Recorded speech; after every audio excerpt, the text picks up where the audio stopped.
What's happening, everyone? Everyone? Another edition of the Coast to Coast podcast comes at you right now. I'm Joey Powell. We're brought to you by Johnny T-shirt and Congruity. Summertime and the podcasting is easy, or in this case, we're hoping it's easy. Inside Carolina's Coast to Coast podcast coming right at you in the middle of your summer. I hope that wherever you are, wherever you're listening to this, if you're on a beach in some far-flung area of the world, I hope that you're enjoying this podcast. If you are on the grind, hashtag grind, at your job and listening to us, or if you're watching us on YouTube, wherever you might be, I hope that you are enjoying the summer thus far. I know that I am. And I know that the two guys that are joining me on this podcast, per usual, Sherrell McMillan and Sean Moran, are enjoying their summers as well. Boys, I'm glad that you're here. I appreciate you making time for us. Let's dive into all that which is going on around UNC basketball. Specifically, we got another offer out there. Sherrell, I know the USA basketball stuff has been going on recently, and Coach Hubert Davis was out there. And it seems that as a result of some performances recently, Acaden Lewis, a combo guard or shooting guard out of the DMV area, Sidwell Friends School. I don't have any friends, much less Sidwell friends, but Washington, D.C. is the class of 2025, 6'2", 170. He is a four-star right now on 24/7 Sports. We all know that stuff changes very much as they get towards the latter part of their careers in high school. But he's got a national ranking of 79 right now. Sherrell, as always, my question for you: how did this come about? Well, in true Joey Fowl fashion, I would be remiss if I didn't remind you that summer does not start until June 21st, which is by far the best day on the calendar. The summer solstice, June 21st. If you're born that day, it is the best day to be born. Um, Longest day of the year. Longest day of the year. So I've heard if you were born that day. So I've been told. So Acaden, it started really in Indianapolis, I think. He's from the Washington, D.C. area, obviously, and North Carolina has a lot of contacts in that area. And I think those contacts, high school coaches, trainers, parents that they've talked to were telling them about him. And they wanted to make sure that, they put it in the ear for UNC to watch. And they did see some of him in Indianapolis. And I think they liked what they saw. And then obviously they couldn't be on the road at Kansas City for the final EYBL session. But you can see film, you can look at stats, you can look at synergy, all that good stuff. So they got a pretty good look at him those 2 weekends, I would say. And then what really kind of led to the offer was really good performances in front of the UNC staff at the MPPA Top 100 camp in Orlando this last week. And I don't think it was their plan, but they ended up watching over the 2 days that they were allowed to watch games at MBPA. They watched every single one of his games. Now, it wasn't the whole staff, at every one of his games, but a lot of them were there. And he teamed up. I think he was on the same team as Malachi Moreno as well. So that's definitely a reason they were watching them. But he got the offer, I believe it was Monday night, this past Monday night. Talked to Hubert Davis. He had his first conversation with Hubert Davis about 2 weeks ago, or I guess about a week ago, actually. First conversation with assistant Brad Frederick about 2 weeks ago. And Carolina offered, and then not saying it's because Carolina offered, but the next day, pretty much everybody else who hadn't offered yet offered. He picked up UConn, Auburn, Alabama, Indiana, and a couple of other schools within kind of the 24 hours of the end of the MBPA camp.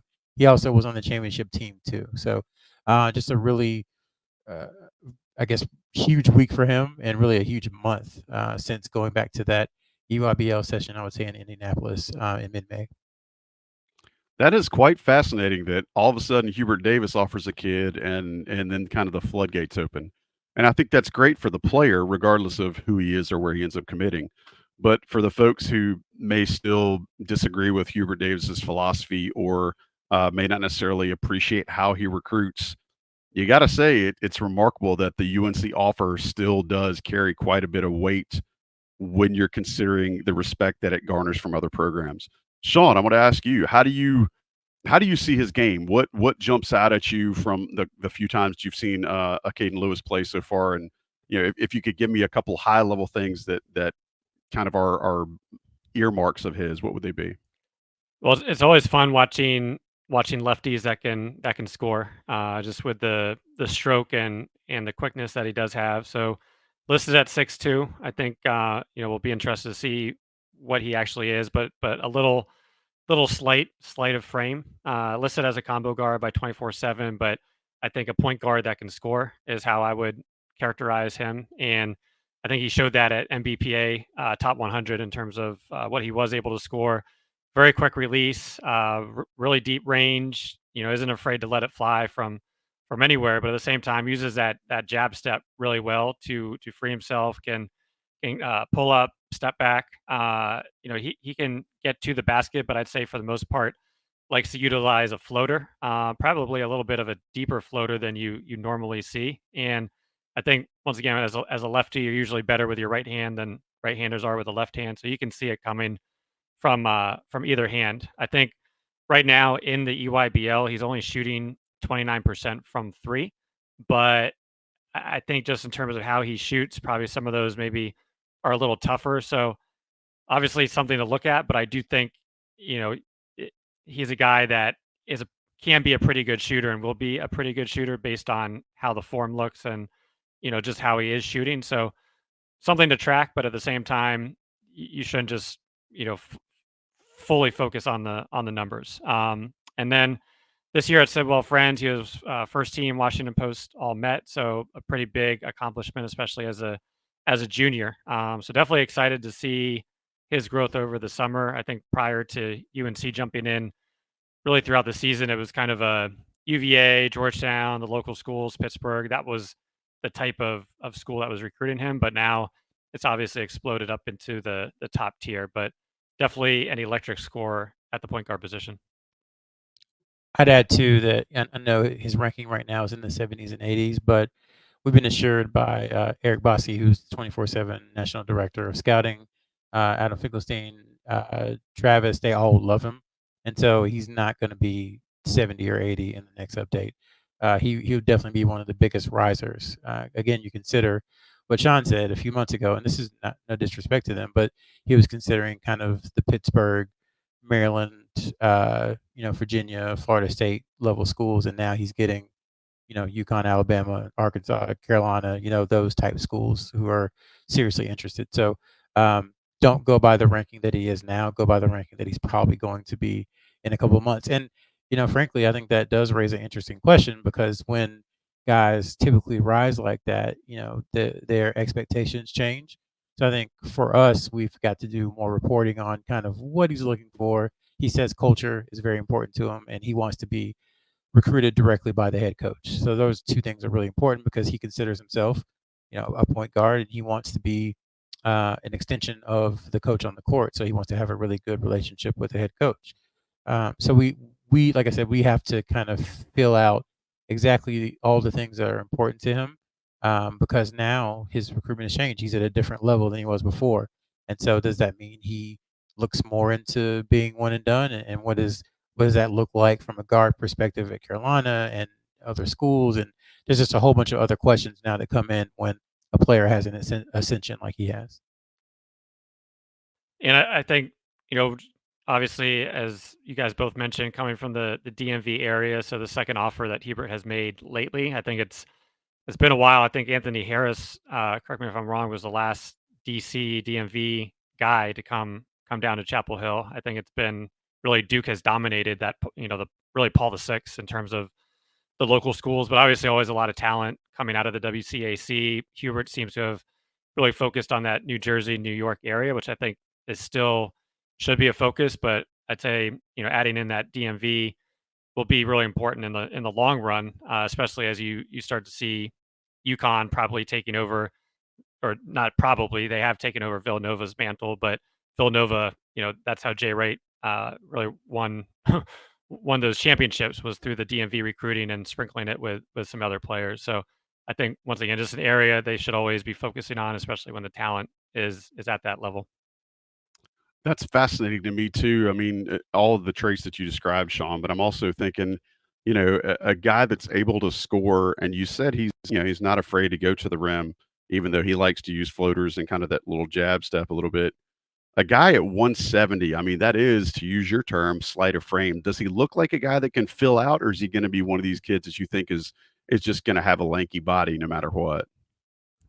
I would go with I think he can fill out a little bit, but I would go with the lankiness, which I Mm. think once again with that is a little bit of the speed and elusiveness of just being able to create space and beat people off the dribble versus, then you have to look at the defensive end and who does he guard on that end. But once again, I think, has the summer and next school year before going into the college season, but I wouldn't expect a big jump in weight right now.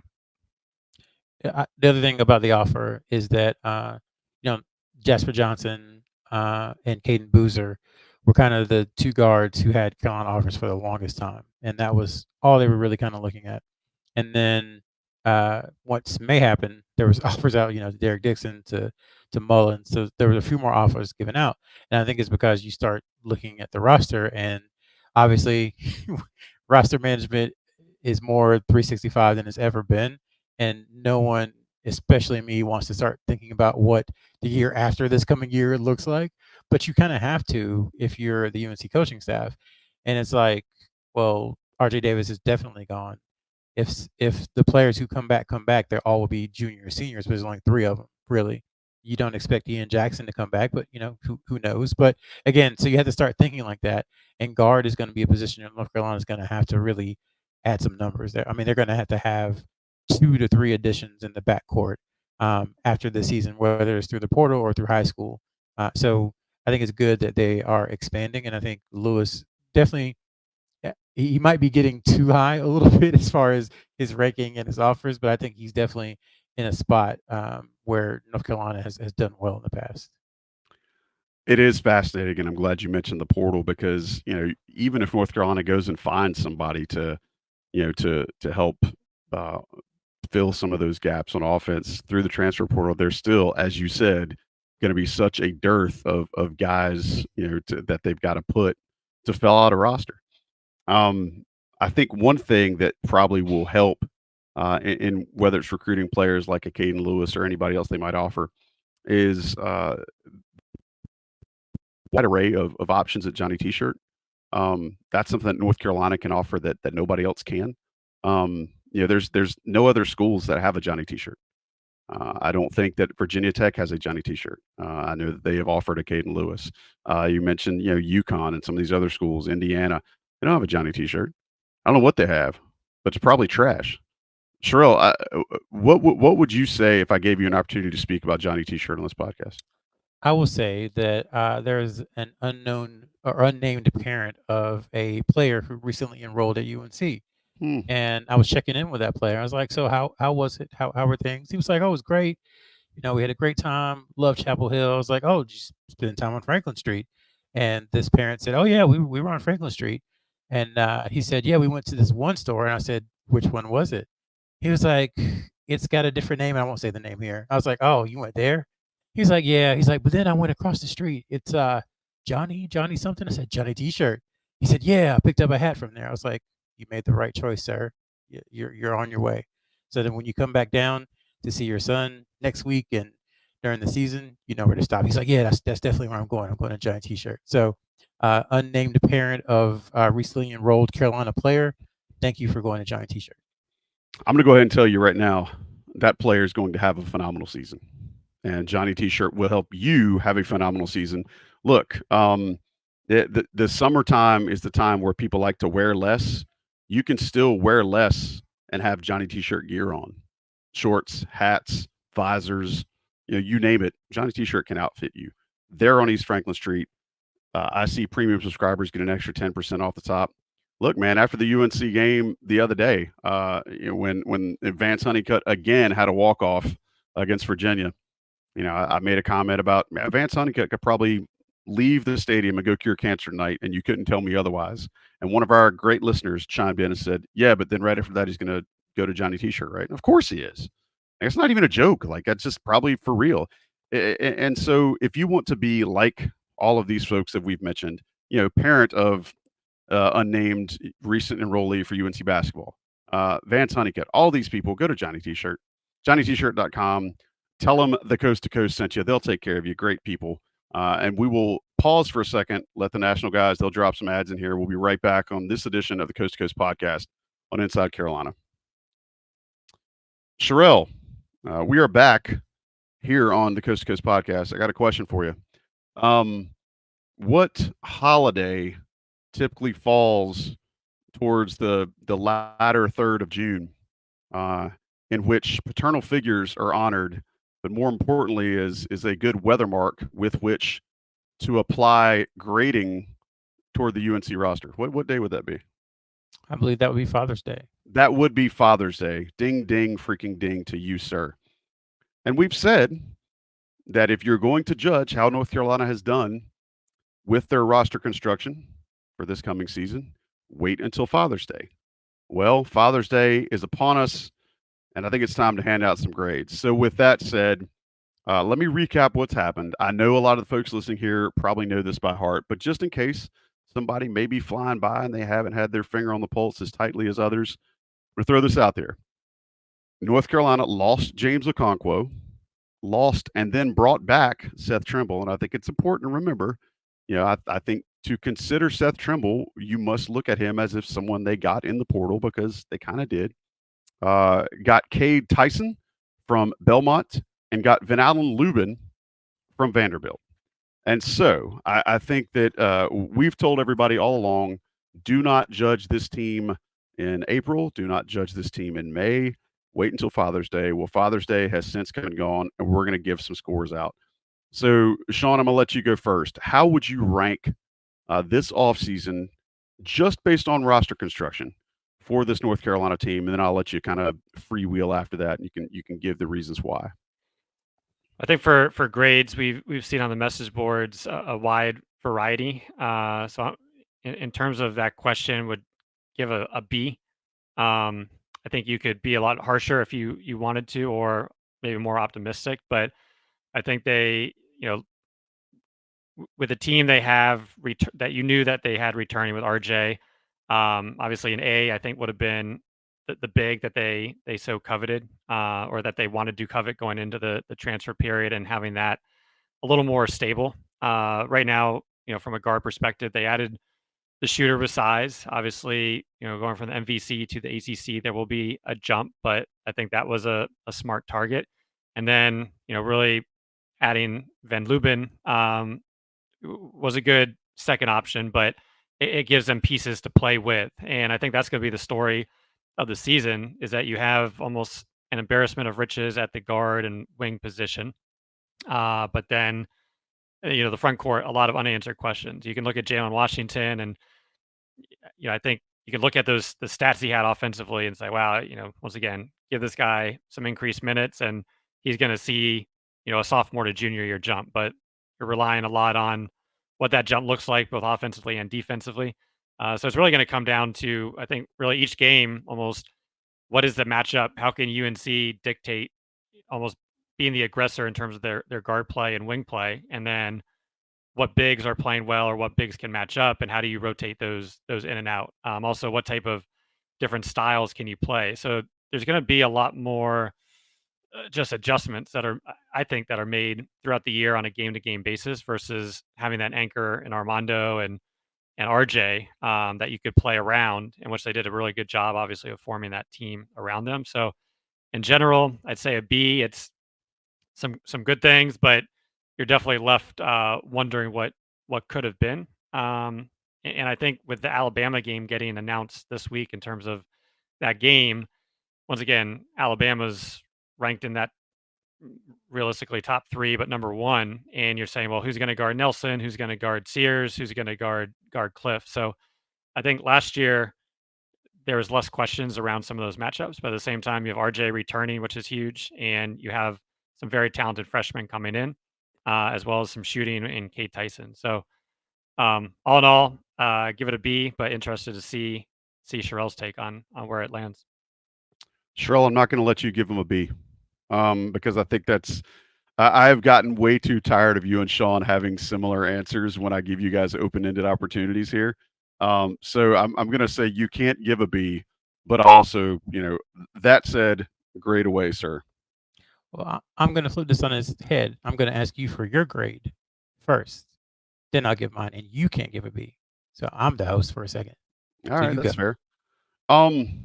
What's crazy is I think that I think that if you're looking at this through a lens of typical Carolina roster construction, which that's what 95 to 99% of folks listening to this are gonna fall under. I think you look at that and you're like, this is a C at best because you're so used to having that dominant 6'10" or bigger or 6'9" that's a rim protector in the middle. And North Carolina does not have that. They missed on their two major targets to play the five for whatever reason. And then, they're bringing in Van Allen Lubin, who is not the prototypical five for a North Carolina offense. So I think, just looking at it on paper, based on what we know about UNC, I'm going to say C. That said, I do think, for all the reasons Sean listed, this North Carolina staff is going to have a chance to be very creative with their personnel. They're going to have a chance to potentially play five out. I've mentioned on this show here before, Hubert Davis said in his introductory press conference he wanted to bring more NBA style to this roster and to North Carolina's locker room. And you got a chance to do that. Now, all that is assuming there's no growth from Jalen Washington. And I just can't buy that Jalen Washington is not going to get better. I think he's too intelligent of a player. I think he recognizes now that the lights are on me. The opportunity is there for me. And there is a real chance for him to be the blue chip player that he was thought to be before all his injuries. So I'm going to say a C, but only because of what everybody's used to seeing out of North Carolina in a roster construction. That being said, that doesn't mean that it's going to handicap how this team has the ability to perform, when games start in late October and November. What before Sherrell gives his grade, as one thing in terms of that, I think one of the questions we probably talked on here about in general, even from when Hubert got that job from day one and started recruiting, is what does a Hubert Davis team look like in terms of trying to value shooting and spacing? And the question was always around initially the four, because you had Armando planted there. Obviously, you got the extra year, so you had really 3 years of Armando. So in my mind, it's always been what's going to happen once he comes out, especially around offensive rebounding. And it might be to an extreme of this year of what happens and what that looks like. But, once again, just kind of a question we've gone back and forth of what does that 5-man look like? I'd say it's still unanswered, but I think going forward, it'll probably be hard to maybe see that dominant post player or physical presence in the UNC lineup, at least in the short term. I would also say, if there's one thing that you really want to hammer about this offseason for the staff is that they knew Armando was out of eligibility. And this is the one thing where I can see where people's frustration, might come in. They knew Armando was going to be out of eligibility. And for whatever reason, they weren't able to replace plug and play for Armando. But we've said all along when we did the Van Allen Lubin commitment podcast, when we talked about, Tyson coming in, we talked about rebounding, and that's the one thing that they've got to do, whether it's from one guy, whether it's from a mix of guys. That production on the glass might be the single most telling stat of how this North Carolina team actually performs this coming season. Well, I'll start by answering this. One thing I just think is funny, considering we're talking about Van Allen Lubin and Jalen Washington in the front court. Just think about 4 years ago when they had, obviously they weren't the finished versions of themselves.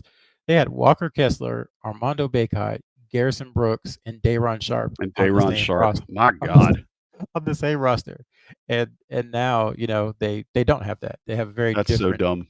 type of post players. But again, they weren't their actualized finished versions, but that's just something funny to look back on. So I want to answer the question in a couple of ways. So one, remember, this is what we would call the second snapshot of the offseason. I think the first one occurs after the transfer portal closes at the beginning of May. There are still opportunities for North Carolina, believe it or not, to add players to the roster. Now, is that likely? I don't think so. But there are still chances, Nobody knew a year ago that Bob Huggins was going to lose his job, which is how James Okonkwo ended up at UNC in mid-July with never, having taken a visit to Chapel Hill. So there are still ways for that to happen, but more than likely, I mean, probably a very high percentage chance that this is North Carolina's roster. But the final snapshot would be taken I guess like 3 days after classes start in August, so like late, kind of around that late registration time, like just before Labor Day, is when you know 100% what they're going to have. Um, I was going to say C as well. When you take those surveys, it's like strongly agree, somewhat agree, neither agree nor disagree. I'm very much in the neither agree nor disagree because I'm not trying to play both sides, but I see I can see the frustration and I can see the like, well, why are you frustrated? Because in the past, if North Carolina had, albeit he has some deficiencies, but if UNC had a 6'9" and a half, 6'10", 230-pound post player who had gained experience over the first couple of years playing behind an All-American, it'd be like, oh, well, plug that guy in and he'll do what he needs to do, and things will keep rolling. Now we know And that that may still happen. I'm sorry to it step on may, you, but that may yeah, still be the case. We just don't it know. could, it could. So I understand people who say that. I understand people saying, well, obviously you don't trust them because look at who you recruited in the portal and you weren't able to get them for a variety of reasons that are just too numerous to really go into. I think what the staff probably learned from this is that the portal rewards aggression, the portal rewards decisiveness, and not saying they weren't at certain times. Certainly after Cliff Moran decided to commit to Alabama, they got really aggressive and really made some hard decisions and moved quickly. But I think it's a fine line between like taking a guy on March 12th or excuse me, March 16th or whatever it was, and saying, okay, this is our guy, we're moving forward, whatever, and then the famous player X comes in and it's like, oh my gosh, we had a chance with player X, but we took player A too early. So it's a fine line to walk between those two things. I think year is a good learning experience for them in figuring that out. Um, so all that said, I promise this is not revisionist, but even his first year at Notre Dame, I was like, man, that Van Allen Lumen kid is going to be good in a few years. Like, of course, I thought he was going to be playing for Mike Bray. How he would develop over the course of a few years. Like, he's going to be He really could have good. been the next Bonzi. Like He, I could see that. he could have been, and so I give it a C just because there were guys they clearly wanted, and clearly wanted maybe a little bit more that they weren't able to get for a variety of reasons. Some of the reasons of which they probably should have been aware of, and maybe they weren't. So I think kind of recognition and understanding situations is a key part of the portal, which goes back to communication and all that stuff. And that those are things that are going to have to be, I don't want to say cleaned up, but are going to have to be kind of ironed out moving forward. But also, they did retain a lot of really good players. They brought in a really good recruiting class, and they did get arguably the top shooter in the portal. So it's like I somewhat agree that they didn't do a good job, but then I somewhat disagree that they didn't do a good job. So I really am in the middle, and I think both sides are valid. Like I've seen the fan base fighting back and forth, but I think everybody has good points on either side. Now, what I don't want this grade to be seen as is what we think the team might be next season. Because Thank you. frankly, because frankly, I don't know, and I think anybody who tells you they know is wrong. Because the last 2 years, we've all been wrong. 2 years ago, it was coming off a championship. Everybody's coming back. They're adding Pete Nance. They should be the number one team in the country. Some people say they didn't believe that. Whether or not they should have been number one, people thought that was going to be a really good team, and it wasn't. And then this past year, we said, "Oh man, really small guards. Harrison Ingram, he's a short four if he plays four. Can he guard? Can he defend? Can he rebound? How is this team going to be defensively?" And they weren't good defensively for about 7 games, and then the last 26 or whatever it was, they were really good defensively. So everything that I've thought the last 2 seasons heading into the season was going to be a fact about the team was wrong. So I think this year, personally, I'm trying to just wait and see the team and better understand. Obviously, we want to talk about it and people want to get opinions, but I just think it's really hard to say conclusively with certainty that North Carolina is going to be great or that North Carolina is going to be terrible because there's enough questions either way that we just don't really have an answer. So something I want to jump in on, and this is the part where I usually get I usually get called out for criticizing the fan base, and that's not what I'm doing here. But I do see a lot of the discourse, on the message boards and on social media. I think a lot of folks have this, you know, um, I don't know. It's I don't know if it's just being immersed in fandom or folks just aren't or maybe they're a little disconnected or they're not as close, as close to following things as we are and some of our counterparts are.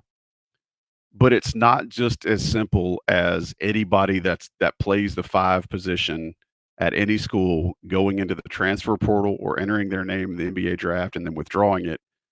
It's not just as simple as, okay, well, if you play the 5 and you're available, then why doesn't North Carolina get you?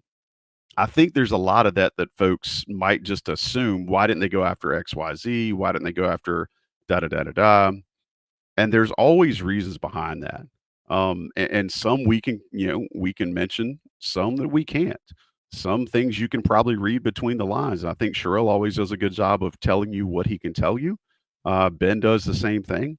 But I think a lot of times it's not just as simple as, well, so and so was available. Why didn't North Carolina go get him? I think that is kind of revisionist history, but I also think that's a little bit off of what the real process actually is for not just North Carolina, but for most schools. And I'll defend the coaching staff a little bit. I get called. Let me start off. So I think on both sides, I've been told that I've been too harsh on the coaching staff and that sometimes I'm too easy on the coaching staff. I think in this case, I, there's an assumption that like they're just dumb, kind of twiddling their fingers and like not calling players who can help them.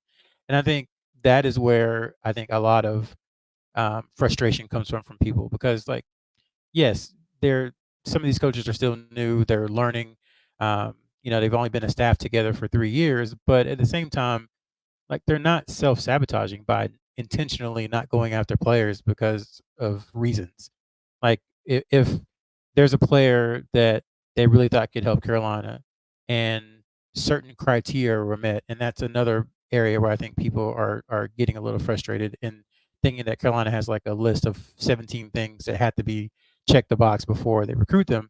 No, it's not 17 things, but there are some things that they're not going to compromise on, and that's not going to change. So maybe it does hinder them a little bit from looking at every single person, but like they are out there trying to make the team better. And I think people need to get rid of the notion that they're just kind of sitting around the Smith Center, like wondering what's happening out there in college basketball. Like they're on top of it, I think. And I think the issue is not information for them. Again, like I said, at the beginning of the portal, there's probably a couple of players who entered that if they had an inkling of how things might go, they would have been more aggressive with.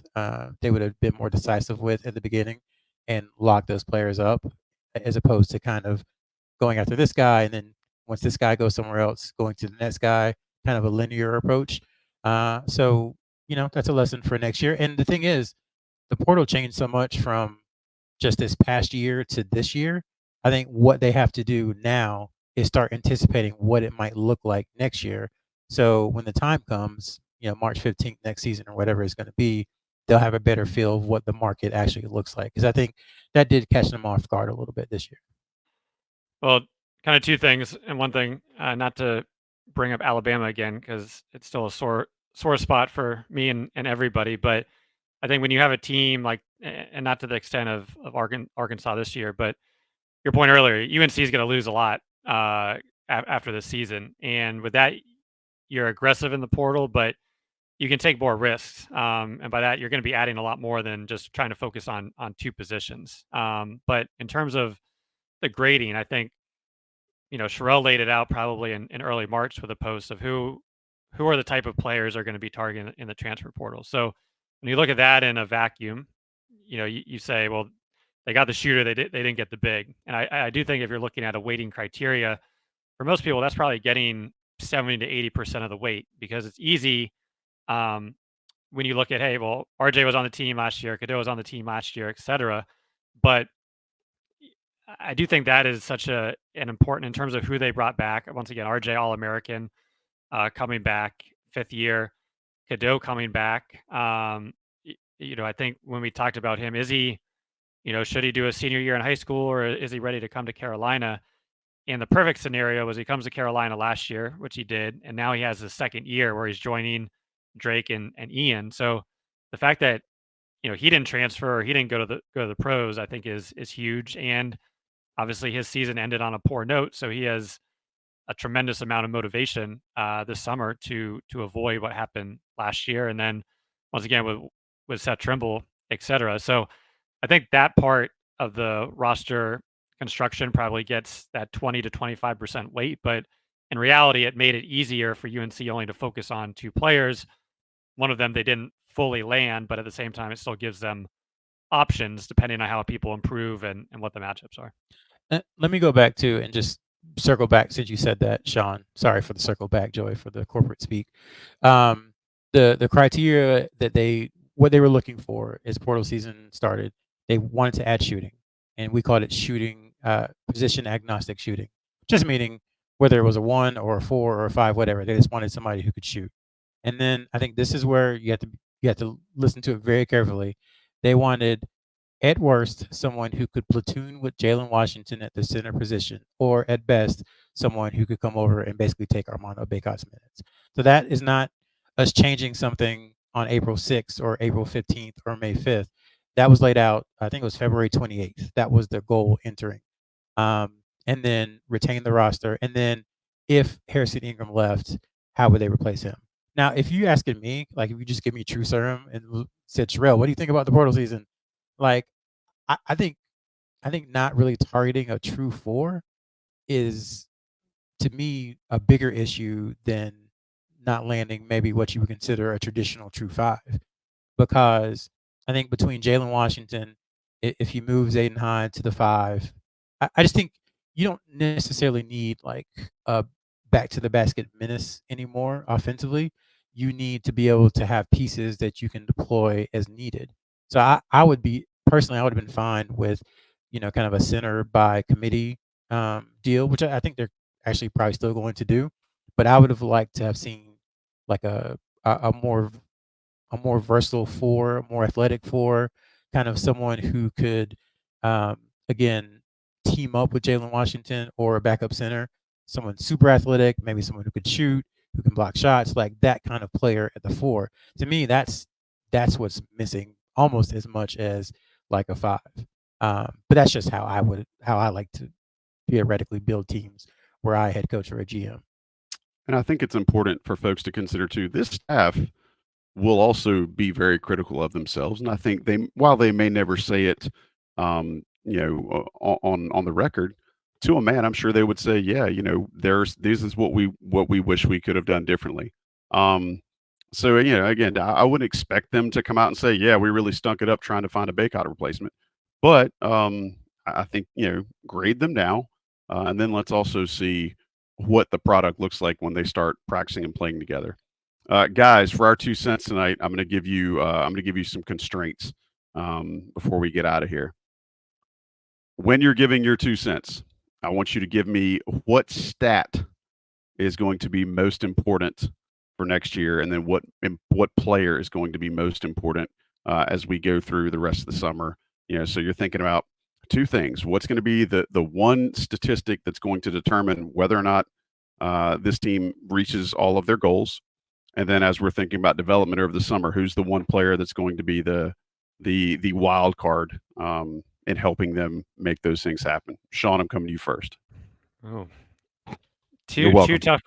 Thank you. 2 tough questions. I'm going to go on the second question, Ian Jackson, just because I think once again with that talented guards, if he can be a strong Batman Robin with RJ, once again giving his 3-point percentage not great coming in, but he is a guy that can shoot, but is a guy also that UNC hasn't had in quite a while in terms of a wing player that can create his own shot, get at the basket, really talented scorer. So I'd say from a player perspective and what type of improvement he makes going into college will help determine that. In terms of a stat, I've kind of got a few floating in my head, but one, I am going to go with tempo because I think if they're not playing with pace, last year they were 41st in KenPom, but if they aren't playing with pace, I don't think they're fully taking advantage of the strengths that they have. Obviously, a lot of other ones in my head, but I'm going to go with tempo in terms of what are they doing offensively that can, once again, make them the aggressor in situations versus getting into half-court sets, both offensively and defensively. I like that. Sherrell, give me your 2 cents, brought to you by Congruity. For the second one, I don't know how it's not Jalen Washington. I mean, That's it's the been a long softball, right? That is yeah, absolutely the low-hanging fruit. it, Yes. it's been a long time that you can look at one player really and say, man, if this guy plays to his potential and is able to stay healthy and has improved, then like North Carolina's ceiling is very high. And if he doesn't, North Carolina's ceiling is, you know, not nearly what it could be. Like if Jalen Washington, I'll say if Jalen Washington comes in and is a more capable defender, he doesn't have to be a great defender, but a more capable defender, and can give you what Armando was at, what 16-10 last year. If Jalen can give you 12-6, then I think North Carolina is, I think they have the potential to be a Final Four team. I don't think that's a stretch at all. But if he doesn't, then I think things change dramatically. As far as the stat, real quick, ahead. sorry I think for him, and agree with you on that, I would say more for him, it's what type of conditioning work is he doing? Is he able to move a little bit better so that one, he's either not fully pushed around by stronger players, but move more from an agility perspective where, he's got that, he's able to turn left, turn right a little quicker, because I think that's where Lateral, he yeah. really, the Lateral lateral, explosivity. yeah. That's it. So I agree. that's right what I on, would say Sean. in terms of being in the weight room, and can that be packaged together with good health and that continued offensive presence. Yeah. And for the stat, rebounding is the softball, so I'm not going to go with that one. But I'll go with the defensive 2-point percentage. And I say that just because I think there were a lot of times where guys got into the lane against UNC last year, and you have a big 6'10", 230, 240 guy who became a really good defender to kind of wall that off and shut some of those things down. This year, is Vin Allen Lubin going to be that guy? Is Jalen Washington going to be that guy? Is Jalen Withers going to be that guy? Who once dribblers get past that initial North Carolina defense, like who's going to offer the resistance? Maybe it's someone like Ian Jackson or Drake Powell, who's very athletic, who can get into those passing lanes and help stop those things. But if not, if they're giving up a high percentage in the paint, and I think it's going to be a really, really long season for UNC, because that means that they're getting up, excuse me, they're giving up really high percentage shots, or they're fouling guys and guys are getting to the foul line. And we know that fouls have been an issue for Washington in particular. I think even for Jalen Withers, they've been a bit of a bugaboo at times. So that could be a really big problem for UNC, again, if they're giving up a very high percentage from two. So Jalen Washington, and then defensive 2-point field goal percentage. The beautiful part about that was I gave you guys a method. I gave you guys some constraints, and you delivered in crunch time. And that's what Congruity can do for your small business or medium-sized business. If you need help with your administrative, payroll, HR, benefits type things, the stuff that really can weigh a business owner or a business operator down, let them step in and be clutch in game time, just like Sean and Sherrell just were right then. Congruity HR /Tar Heels. Check them out. They'll give you that free business assessment. They can tell you how or if they can help your small or medium-sized business. If you want to grow, if you want to get back to profits and profitability and really seeing what you want out of your bottom line, Congruity is going to be that teammate that you need. We appreciate Congruity sponsoring this show. I appreciate Johnny T-Shirt sponsoring this show. I appreciate John Siegley producing the show. Sherrell, Sean, you guys know how much I like you and how much I appreciate you. I'm fairly certain you guys even use your left and right turn signal indicators because you're that great of human beings. Appreciate you joining us. And for all of you listening to us, make sure you've subscribed. Make sure you rate and review. We need all that good stuff. But until next time, I am Joey Powell.